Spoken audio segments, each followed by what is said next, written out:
Welcome to the Medical Support to Irregular Warfare podcast, an initiative to discuss and educate the evolution of medical support in peace, security, and conflict in uncommon environments. Points, perspectives, and opinions voiced here are solely those of the contributors and do not represent any formal association or government entity. We do everything possible to ensure the information and discussion is sound, comprehensive, and from the most credible sources. Welcome back to the MSIW podcast. This is Dennis, and we got Paul and Missy. How are you guys doing today? Great. Thanks, Dennis. Wonderful. Happy to be here. Awesome. So, the topic today is we're going to talk about Missy's new book, Laypersons Guide for Prolonged Casualty Care. I guess, why do we need another book? Jump right in, Dennis. Yeah, I'll go right in. Well, I'll get to the backstory of this, but like if you go searching for books, there's a couple online. Like if you just do a quick book search, there's a couple online, but they get after a lot more first aid, a lot more just text that's just word heavy and doesn't have, hey, here's step 1, 2, 3. And then there really, is there a unified effort across multiple populations? I don't think so. And so was trying to think of that when the book was developed of, hey, how do we even share this beyond our communities into other communities? And so I think that's what was needed and tried to address that. Yeah. Were there other books that you looked at or other publications out there prior to your publication? Yeah, I started this and then actually midway I was like, "Oh, is there anything already out this? Am I just duplicating it?" And I did quite a bit of searching, and there's like some preppers guides to survival medicine, survival medicine handbook, those kind of things. And they're good. They have good information. They just aren't exactly this gap of what do I do once I've stabilized a trauma patient and then now I'm stuck with them. And that's really what this focused on is, traumatic injury in the setting of conflict, disaster, and then how do I keep going once I've done immediate life-saving actions. Oh, perfect. Before we go any further, do you want to introduce yourself, new to the podcast somewhat, and just tell the listeners who you are, where you came from, and how you got to this point, what you're doing these days? Yeah, well, hi, I'm Missy Gibbons. I'm a ER doctor by trade. I am 100% product of United States government funded education, academy grad, uniformed services university grad, did all my residency and fellowship training through the government. And so definitely have a strong sense of feeling I need to pay that back in as many ways as I can. And much of my career was spent mixing between the operational world and academics, and that's kind of my passion is bringing an academic bent to trying to translate things that are relevant operationally, and I really love getting things down to the user that really is the least equipped but often faced with the hardest problems, and that is kind of defined the last decade of my career of trying to get after that problem set. Sure. Perfect. Yeah, and for everybody else who doesn't know me, I'm a retired SF medic, Paul Los, and I've been working with Dennis for a long time. I'm usually behind the scenes in the website these days, but he's the one that's pushing this podcast ahead. And the whole reason that we're doing this is the medical support to irregular warfare group out of the Special Operations Medical Association wanted to kind of change the direction of the way they're communicating. We've tried some other things before where we had live streams and we had our meetings at Soma, and they're super successful, but it's very limited to the audience that you can reach. So I think bringing that to this platform to the existing listeners who are probably interested in this topic anyway is a good way to do that, and then to branch off eventually at some point. So yeah, thanks, Dennis, for having us here. I know it's kind of a weird overlap of two different subjects, but this is perfect because prolonged casualty care for a layperson in the medical support to regular warfares, both of the podcasts. I think this is a good way to go. Yeah, absolutely. And I think Like it's something that's absolutely needed. Like, you're right, Missy. There is a plethora of survival manuals that will tell you sometimes good stuff, sometimes not so good stuff, to do in a survival situation, an accident, etc. Um, which I guess is another question for you is you can tell some of these books are like ultra safe, like put a dressing on it or pack clothes on top of it and tie it kind of tight or use sticks to splint fractures, and that can be kind of helpful, but it's not going to save somebody's life, that's for sure.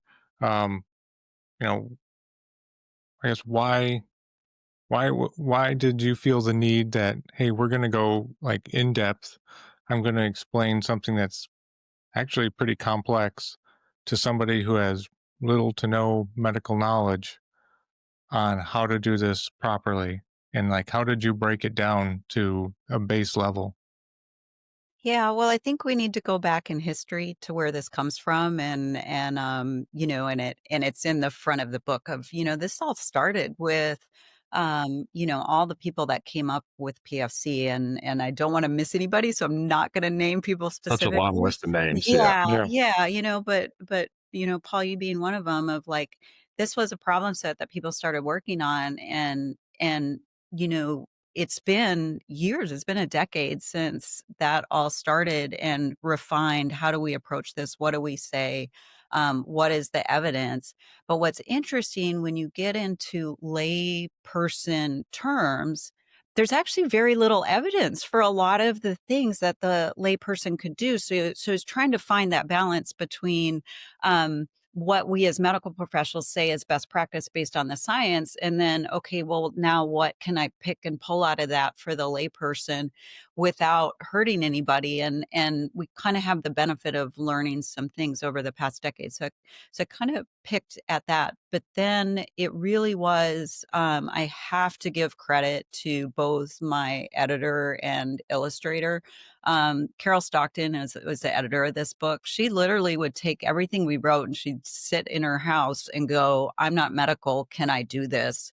And then she'd force me to keep editing until, she is somebody who's never seen any of this stuff, was able to do it. And that's really where this value comes, is it has to be, you know, accessible by the person who never did it. And that's hard for medical people to write at that level. It's really challenging. And then Christy Minnick's the one who did the illustrations, and same thing. She's like, if I don't know why we're doing this picture or what is supposed to get out of it, we're not going to put it in the book, and she spent hours and hours refining things to make sure you could see details that were important. So a lot of credit to the folks that put the book together. And then I used med students as authors because I thought they were maybe closer to not knowing the material and would bring that kind of fresh look to it. And then they had mentors who were, senior people with medical experience. And so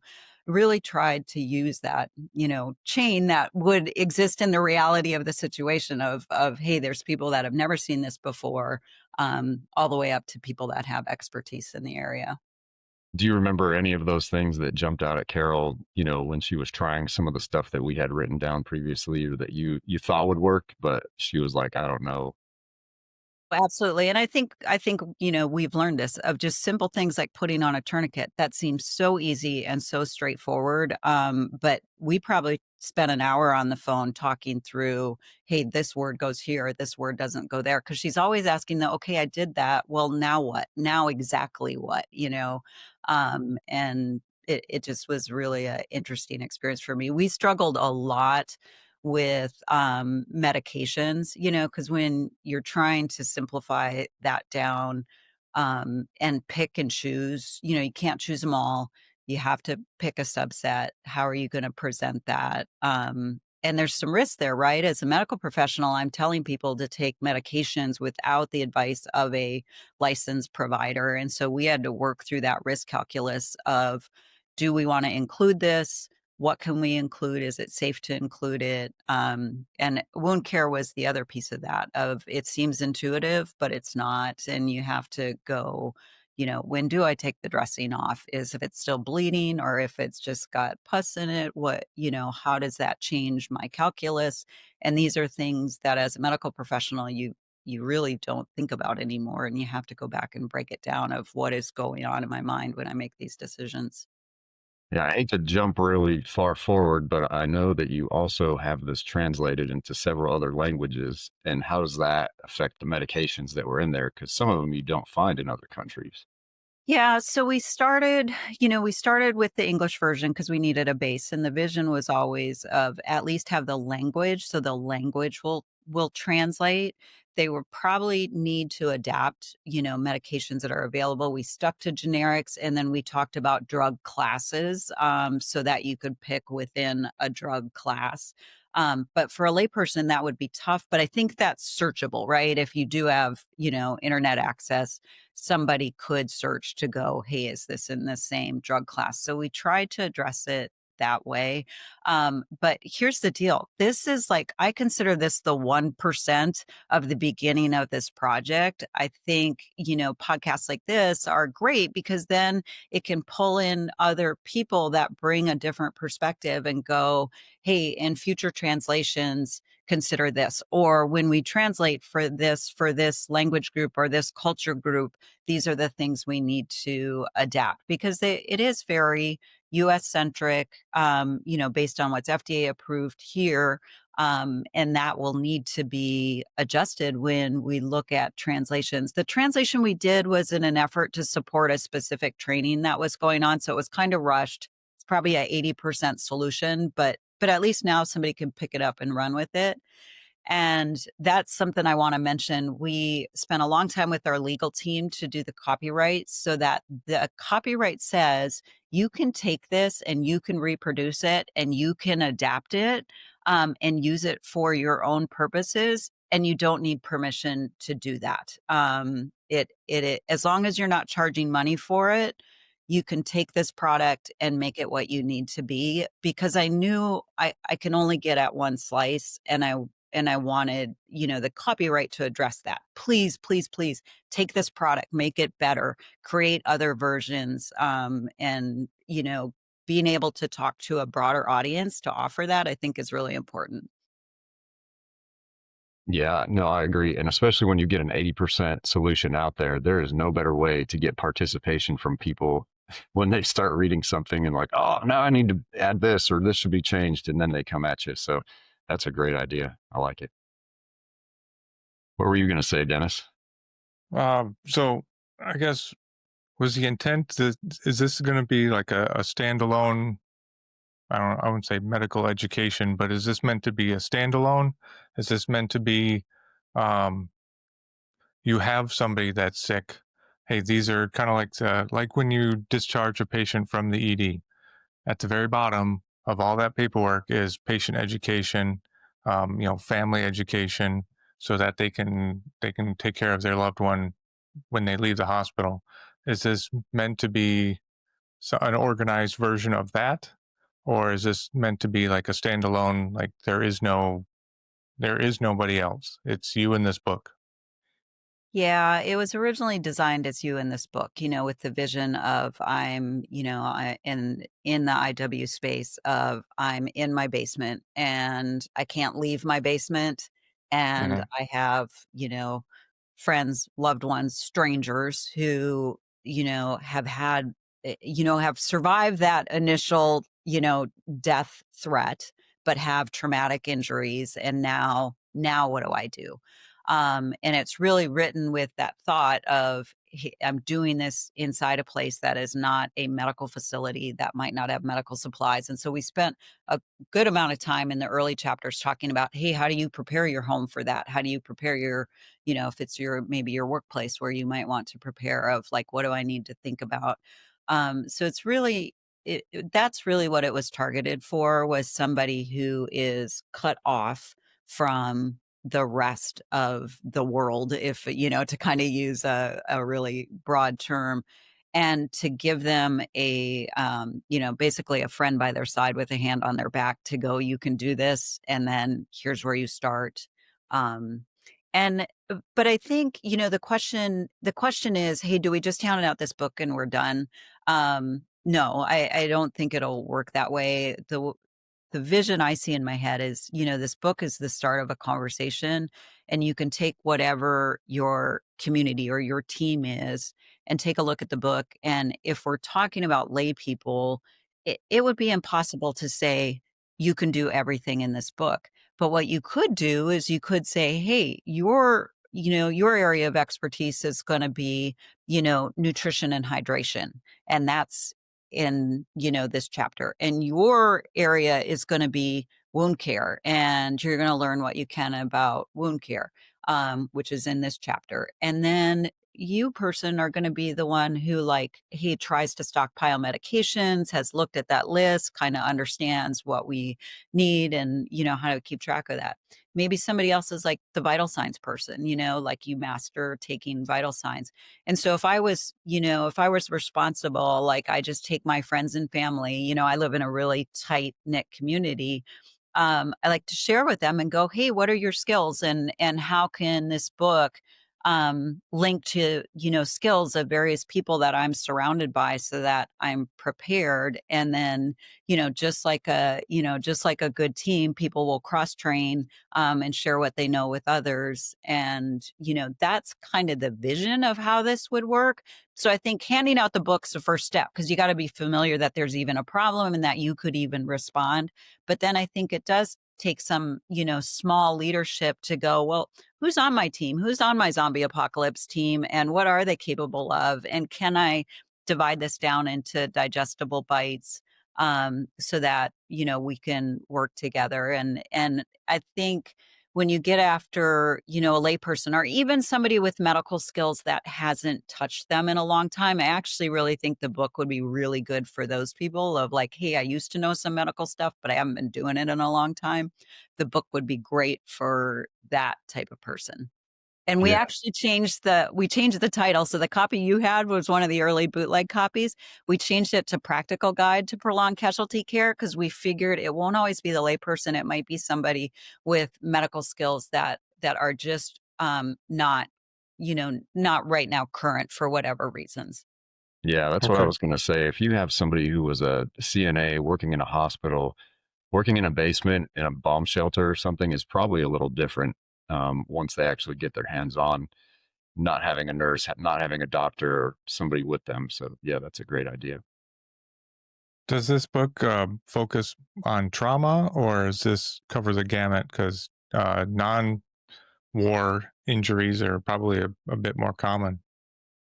Yeah, I would love to cover it all, but it would be multiple volumes. So we did. We narrowed it down to trauma, and then there is, the sequelae of trauma. So we spent a decent amount of time on wounds and, sepsis, and how to deal with that. Understanding of, hey, what will that survival curve look like for patients that have survived the initial trauma, but then I'm stuck with them for 2 or 3 days. So we tried to address the non-trauma piece of it through sepsis and wound care.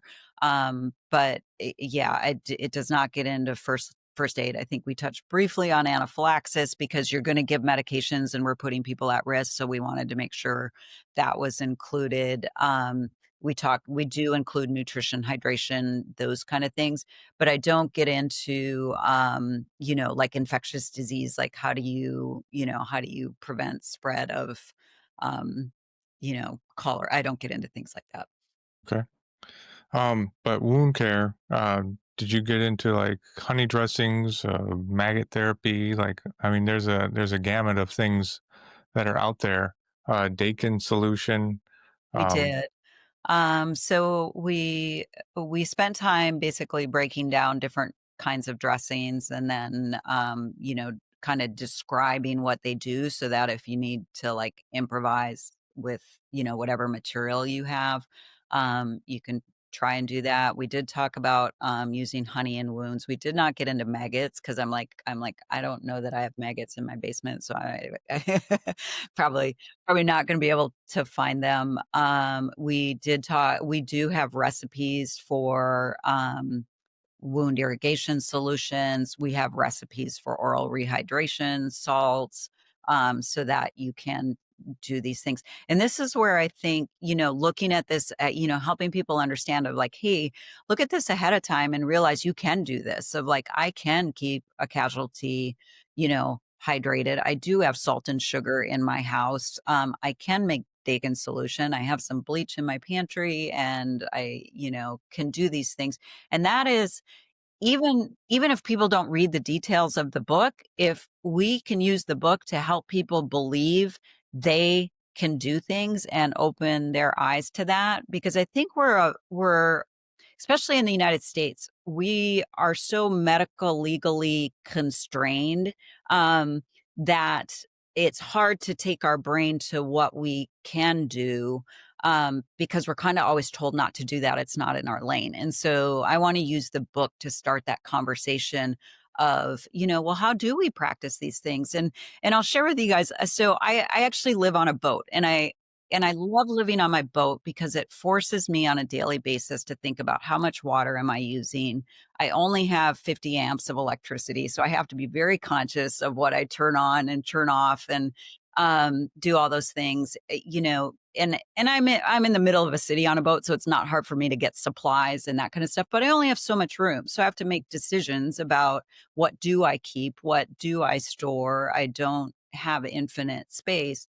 And I would encourage people, like with whatever their lifestyle is to practice that drill sometimes, of like, what do I use? What else can I substitute for that? Where do I get it from? And incorporate these, what drills into your life on a daily basis so that when you are faced with the challenging, that, mental pathway is accessible. I think it's called alternate use tasking is the, Mhm. how the literature describes it. Yeah, and when you translate that over to the medical support to a regular warfare space, it seems like that's a great first step for people to get involved in their community and preparedness and security.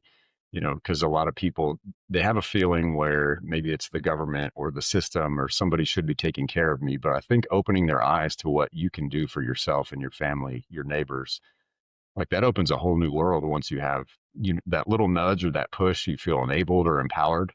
So I think it's pretty powerful starting out with medicine because it's such a low risk thing, what we're talking about here as far as fighting a war. Let's first look at how we can take care of each other, and then you can get into that other stuff. Yeah, you're right. And I mean, I think at least definitely Western societies, it's, the medical providers are the one authorized to give that kind of advice and tell you what to do and do those things for you. It can be kind of a leap uh, to empower somebody who doesn't have any knowledge. Hopefully, they actually read through the book before something happens, so you can at least tab the things that you have to move quick on. Um, with anything, especially when you're dealing with trauma, there are things that have to happen quickly, and things that you can take time on. I guess how did you differentiate one from the other in a manual? Yeah, so I made the conscious decision and this is tough, right? This is where we're not used to this decision calculus. I made the very deliberate decision to kind of decide we're talking about people who survived Mm-hmm. that first hour. They didn't bleed out, they didn't need an emergency, or they had somebody who did it, and then that person either had to move on or whatever. So I did allude a little bit to, hey, you might be caring for somebody that somebody else did an intervention on, and this is where you pick up. Mm-hmm. But I just had to acknowledge some people are going to die, and it is not my job to solve that problem for this book.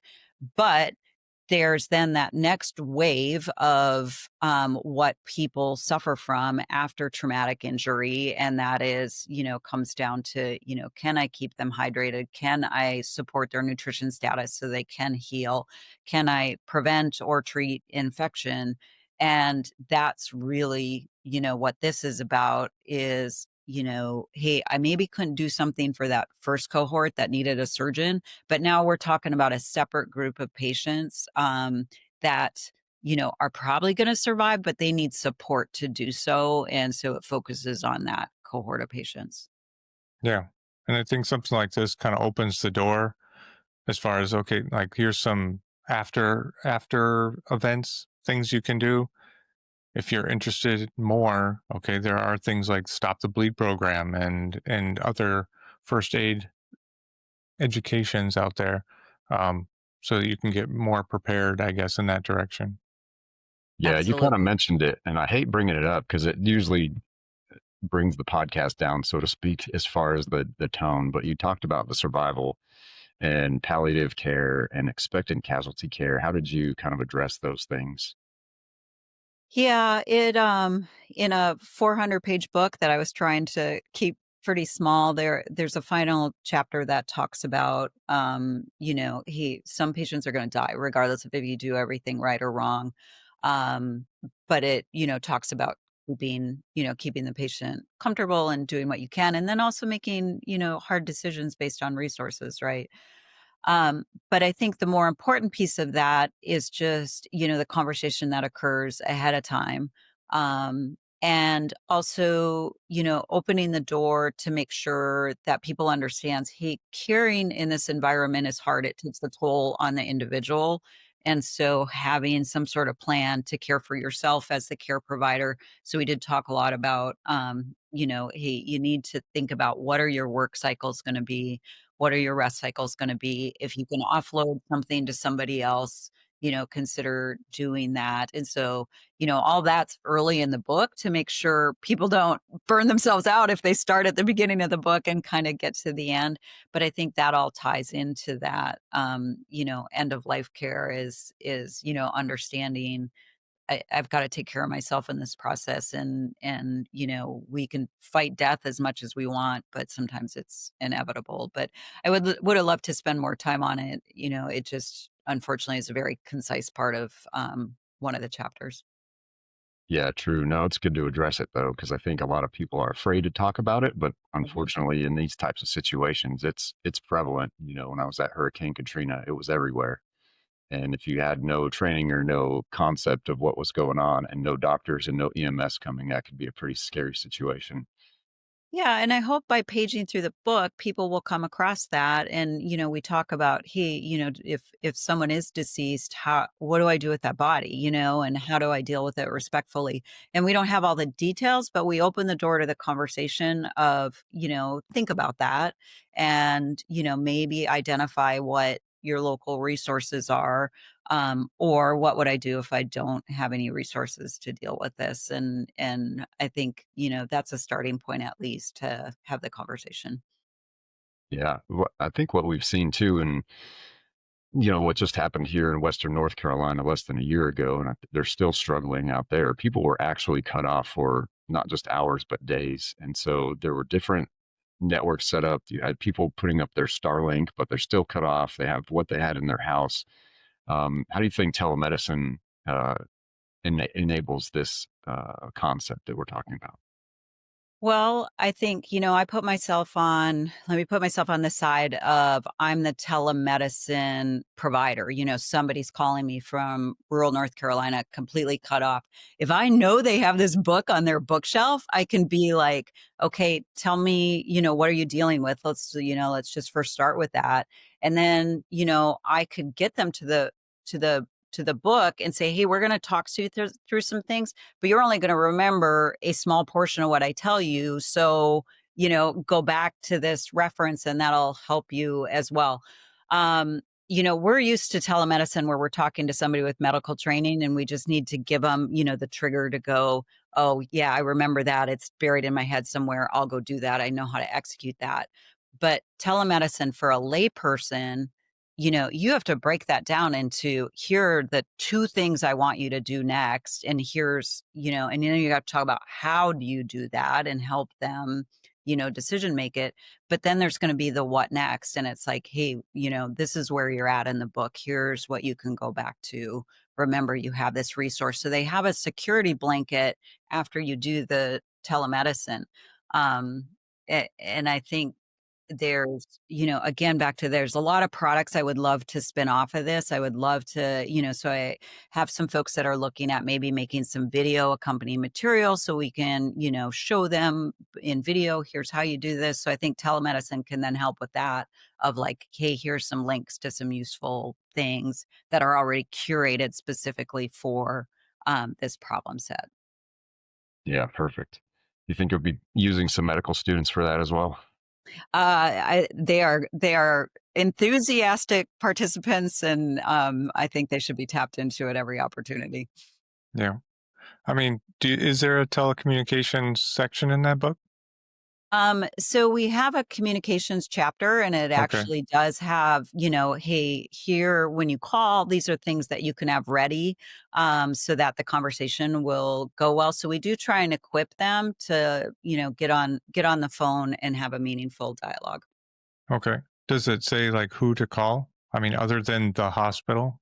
Yeah, so it has preparation there because that just varies so much by place. So it has kind of a, hey, think about this. Who would you call? Who's your local hospital? What's the alternative? Because if you're have suffered some sort of catastrophe, you might have to move on to whatever the next thing in the Sure. line is, and it does talk about, alternatives, and, again, setting up those communication channels ahead of time, which that requires the dialogue around the book, for people to understand. You can't just buy this, you actually have to participate with the book. Right. Yeah, and not just participate, but just what you alluded to is meeting people, getting together, practicing, training, potentially building those systems and networks where you know who to call, or you know what their strengths are, what their weaknesses are. You could kind of learn all that stuff, especially if you're out there in the community. But yeah, you can't just sit in your basement with the book and wait for things to happen. Yeah, and I want to talk about that because that's something, I grew up very small town, rural North Dakota. I remember my sister was in a car accident once. My parents threw her in the back of the truck and drove the 2 hours, you know, as a trauma patient, to like be seen. And so that was a normal concept to me. It was normal that you cared for your own until you could get them to, there was no EMS where I lived. And so, how do you start that conversation with people that are very used to having, something within a 5-minute response time to them? And I would hope someday that maybe we could introduce something like this into schools and community organizations, and it also provides an opportunity for people to come together for a good purpose. And the visionary in me kind of hopes that it will drive some sense of community and maybe engagement of people that wouldn't otherwise be engaged. And that's a big vision. I got a lot of marketing to do to make that happen, but you got to start somewhere, right? Yeah, absolutely. And once a crisis occurs, then people are actively looking for something, and you already have this. It exists. They can download the PDF. They can put it on their phone. Like you said before, we were talking before we started, the EPUB should be out soon. By the time this airs, there's going to be links. So these are things that you can have ready. You can have material ready. You can have networks of people ready. So I think this is a great way to start and dip your toe into those waters. Yep. Um, I don't know what else. What else do we need to push out about this guide? So, let's talk about like the technical details, just because it's helpful to keep people informed of the various ways it was intended. And I talked a little bit about the copyright all over. So the PDF, that will be on the website. That file is a print file, so you can take that to your local printer, and it's formatted in a 6x9 format to make it a little smaller, so you can stuff it in a small bag or a very large pocket.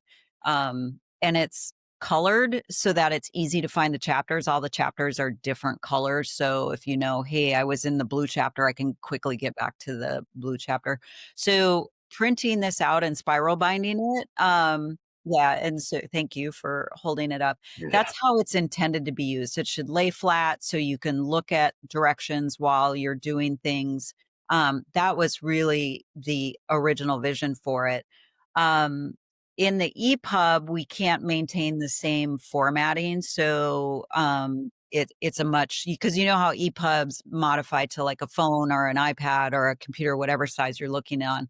So it won't have that same color coding, but it's still, you can still do search terms and things like that. So it'll make it easy to find what you want.